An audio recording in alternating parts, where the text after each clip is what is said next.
think it's very important that people get a good welcome when they come into Lewis-Manning. If they're not well, they're obviously worried. It's giving that impression of Lewis-Manning as being a kind and friendly place with time to spare to speak to you and give you the help you may need.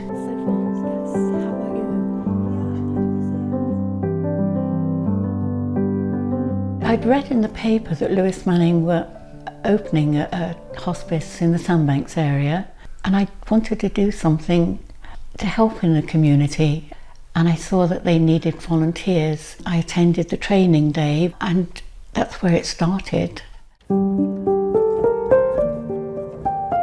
When I first joined, I was concerned. I thought, what do you say to a person who's been given information that they've got a terminal illness? And the nurse I was speaking to said, you can't. She said, but listen, they want to speak to you. They'll want to tell you things. Be a good listener. And I've tried to follow that.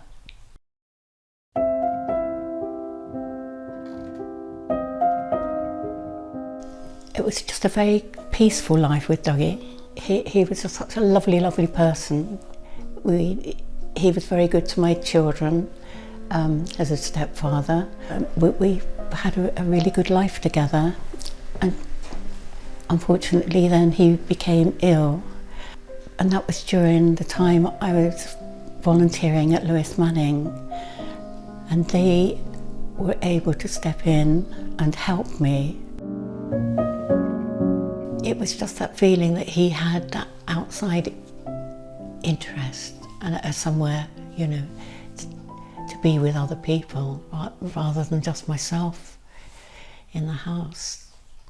The most debilitating thing was he had mini strokes and ended up with vascular dementia.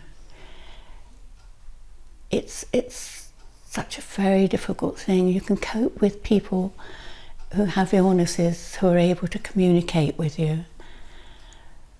But the dementia takes that ability away, and you're dealing with the shell of a person, the shell you love, but you can't communicate with very well. And that became a very difficult time together. I remember having a talk with Sally, who was the lead nurse at the time, about DNAR. That worried me.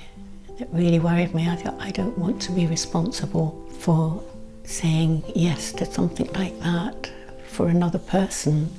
But they sat down and explained why I should think carefully about it, and it made sense then. And that was a good conversation to have, because it allayed my fears.